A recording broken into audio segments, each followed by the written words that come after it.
Thibault, j'ai 47 ans, j'ai 2 enfants. Je suis maire depuis 2008. Je suis donc gérant de l'entreprise Enseigne Lumière qui se situe à Criancé. Pour ma fonction de maire, je suis épaulé par mes 2 adjoints ainsi que ma secrétaire qui est très compétente. Je n'ai pas eu de motivation précise pour devenir maire en 2008. Mars 2008, j'ai été élu premier adjoint. 2 mois après, suite à la démission du maire, j'ai été élu maire. On va dire que c'est un concours de circonstances finalement. Le rôle du maire dans une collectivité comme la nôtre devient de plus en plus compliqué.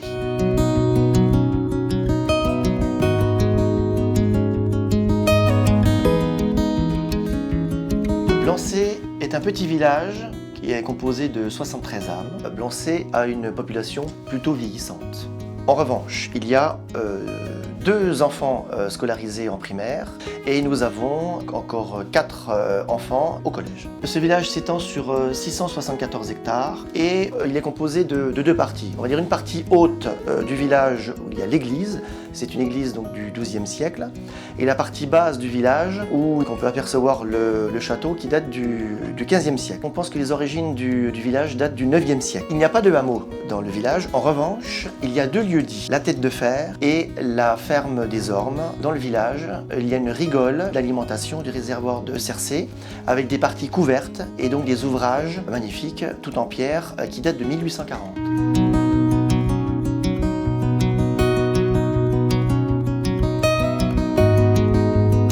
L'activité économique tout autour de l'agriculture. Nous avons notamment une chèvrerie. Il y a, on va dire, plus qu'une seule grosse exploitation agricole. Ceci dit, nous ne sommes pas ravitaillés par les corbeaux parce que le boulanger de Vito passe 3 fois par semaine. Il y a également un épicier le vendredi matin et le boucher de Pouilly qui passe aussi dans le village. Les ressources financières du village sont principalement composées des impôts, des dotations de l'État et de l'allocation du logement communal. Donc c'est un budget très faible, nous n'avons quasiment pas de marge de manœuvre.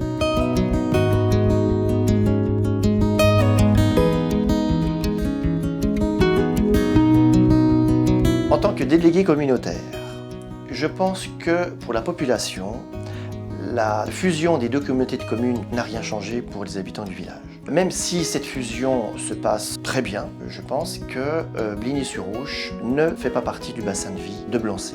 En arrivant en 2008, avant d'engager des travaux, nous avons commencé par redresser les finances. Puis, nous avons fait une multitude de travaux. Il y a eu d'énormes travaux donc en 2013 de renforcement électrique.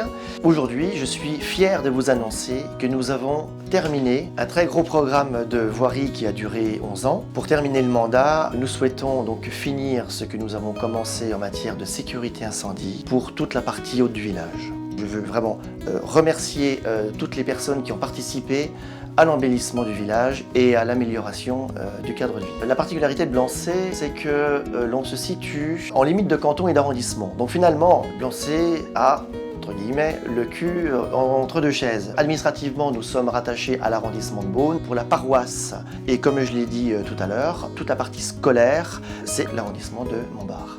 Alors en conclusion, ce que je peux dire, c'est que les gens qui viennent à Blancé, ils ne viennent pas par hasard. Soit ils savent où aller, soit ils sont perdus. Ici, c'est la nature.